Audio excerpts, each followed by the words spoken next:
السلام علیکم، میں سمیع اللہ گوندل اور آپ دیکھ رہے ہیں ہمارا یوٹیوب چینل۔ کس مشہور بھارتی کھلاڑی نے اسلام قبول کر لیا ہے؟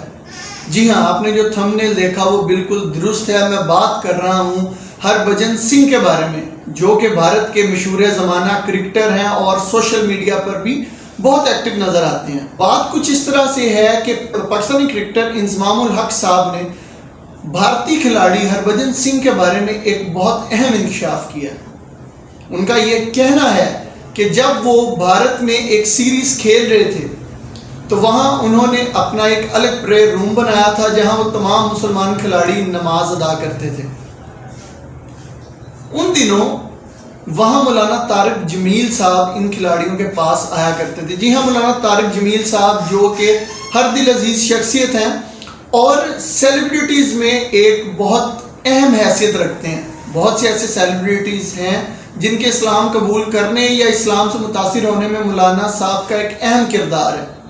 جی ہاں، انضمام الحق صاحب نے جو انکشاف کیا ہے اس میں بھی مولانا طارق جمیل صاحب نمایاں حیثیت رکھتے ہیں۔ انضمام الحق صاحب نے کہا کہ جب ہم اس پریئر روم میں نماز ادا کیا کرتے تھے تو مولانا طارق جمیل صاحب ہمیں وہاں نماز پڑھایا کرتے تھے، اور کچھ بھارتی کھلاڑی بھی جو کہ مسلمان تھے جیسے کہ عرفان پٹھان اور اس طرح کے کچھ اور بھارتی کھلاڑی، وہ مولانا طارق جمیل صاحب کے پیچھے نماز پڑھنے آیا کرتے تھے۔ مولانا طارق جمیل صاحب نماز مکمل ہونے کے بعد کچھ دیر ان کھلاڑیوں کو لیکچرز دیا کرتے تھے۔ انضمام الحق نے مزید یہ بھی انکشاف کیا کہ بھارتی مسلمان کھلاڑیوں کے علاوہ کچھ سکھ اور ہندو کھلاڑی بھی نماز ادا کرنے تو نہیں آتے تھے، لیکن نماز ختم ہونے کے بعد مولانا صاحب کا لیکچر سننے ضرور آیا جایا کرتے تھے۔ ان میں ہربھجن سنگھ بھی شامل تھے۔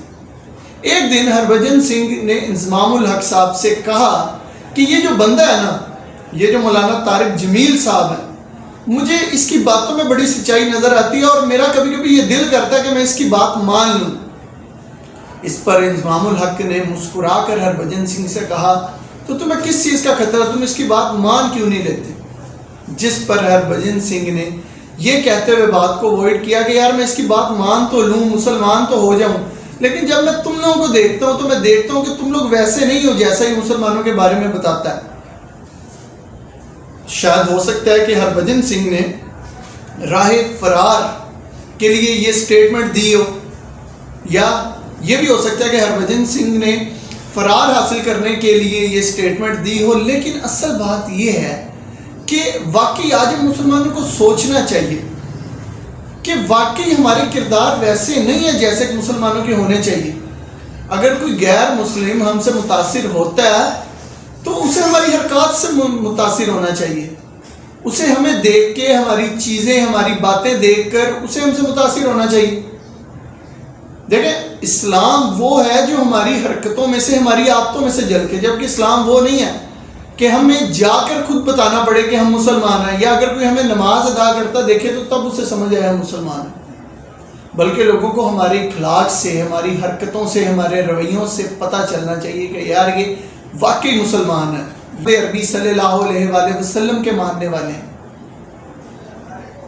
خیر، اب بات کرتے ہیں ہربھجن سنگھ پہ۔ ہربھجن سنگھ، یہ ہو سکتا ہے کہ شاید وہ اسلام قبول کرنا چاہ رہے ہوں اور اس سلسلے میں وہ بہت قریب پہنچ بھی گئے تھے، لیکن اس وقت جو انڈین معاشرہ ہے اس میں ان چیزوں کو بہت سٹرکٹ کر دیا گیا۔ وہاں جتنی بھی سیلیبریٹیز ہیں، خاص طور پہ ادھر جو مسلمان سیلیبریٹیز ہیں، وہ کھل کر ایسی ایکٹیویٹیز نہیں کر سکتے کہ جن سے یہ ظاہر ہو کہ یہ مسلمان ہیں یا یہ مسلمانوں والے کام کر رہے ہیں۔ جہاں ایک سیلیبریٹی کے لیے یہ کرنا بہت مشکل ہے، کیا اس ملک میں ایک عام آدمی اسلام قبول کر سکتا ہے؟ سوچیے گا ضرور۔ آپ سے ملاقات ہوگی اگلی ویڈیو میں۔ اپنا بہت خیال رکھیے گا۔ خدا حافظ۔